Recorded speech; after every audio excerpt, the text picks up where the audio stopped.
गांव में fashion show. शहर की फैशन डिजाइनर रितु की शादी गांव के जमींदार शेर सिंह से हो जाती है। लेकिन शहरी कामकाजी रितु का गांव में मन नहीं लगता। क्या सासू माँ, ये गांव में तो कुछ नहीं है, मेरा दिल ही नहीं लगता यहाँ, क्या करूं मैं?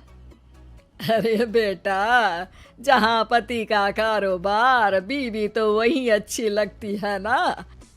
अब हम लोग इतने पैसे वाले हैं कि गांव में मेरे बेटे लायक लड़की ही नहीं मिली। अरे माँ, मैं तो ये बोल रही हूँ कि क्या करूं जिससे मेरा थोड़ा दिल लगे। अरे बेटा, मैं भी शहर की थी, यहाँ आकर मैंने गांव में स्कूल खोल लिया।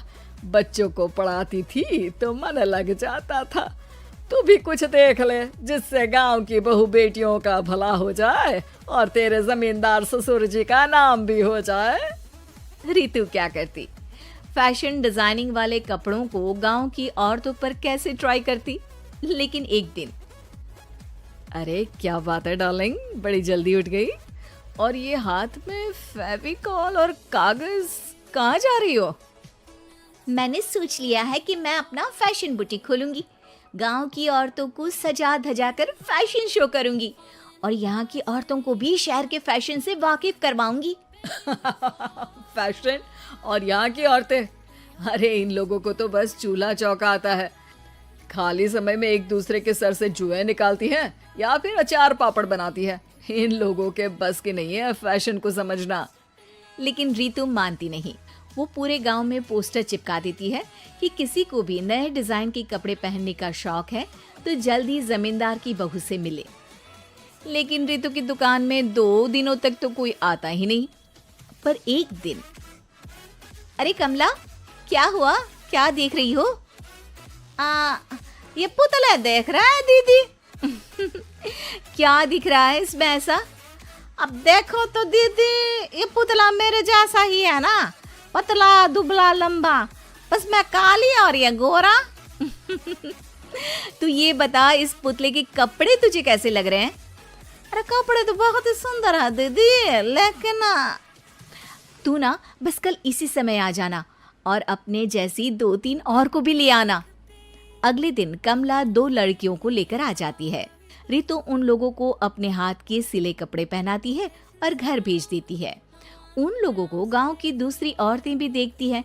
और फिर क्या, अगले दिन रितु जब दुकान खोलती है तो सामने बहुत सी औरतें उसके बनाए डिजाइनर कपड़े पहनने को तैयार खड़ी होती हैं। तुम लोगों को कपड़े के साथ ही हल्के मेकअप और स्किन केयर की भी क्लास देनी पड़ेगी। रितु गांव की औरतों को फैशन का ज्ञान देने में लग जाती है। एक दिन रितु का पति कहता है, अरे रितु, तुम्हारी फोटो पेपर में आई है। क्यों भाई, ऐसा क्या कर दिया मैंने? क्या लिखा है? अरे लिखा है गांव में होगा अब फैशन वीक। अरे हाँ, कल ना कोई फोन आया था मीडिया वालों का, तो मैंने भी बोल दिया कि फैशन शो तो अब गांव में होगा। लग रहा है उसी की खबर बना दी है। तभी रितु को एक फोन आता है। हेलो, कौन बोल रहा है? जी मैं काम्या बात कर रही हूँ, लुक में फैशन वीक से।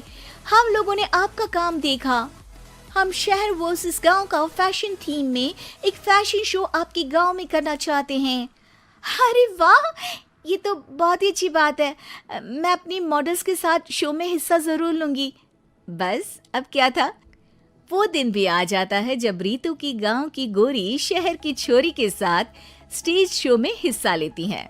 शो के बाद, अरे आपकी वो जो कलेक्शन है ना, मैं उसकी पूरी सीरीज खरीदना चाहती हूँ। सच में आपने वो कपड़े डिजाइन करे जो आज के लोग आसानी से घर और बाजार में पहन सकते हैं। और बजट में भी है। हम भारतीयों के लिए तो ये डिजाइन बेस्ट है जी। वैसे आपने क्या सोचकर ये कपड़े बनाए और आप इसे कितना आगे और लेकर जाना चाहती हैं? औरतें और फैशन एक दूसरे के पर्यायवाची है, तो ये किसने कहा कि गांव की औरतों को डिजाइनर कपड़े पहनने का हक नहीं? मेरा मानना है कि शौक सभी औरतों में होता है। जरूरत है तो बस उसे जगाने की, उनके हिसाब और बजट के कपड़ों की जो मैंने बनाए और सबको पसंद भी आए। अब रितु का गांव हर जगह प्रसिद्ध है, ना सिर्फ रितु के लिए बल्कि वहाँ की औरतों की फैशन के लिए भी।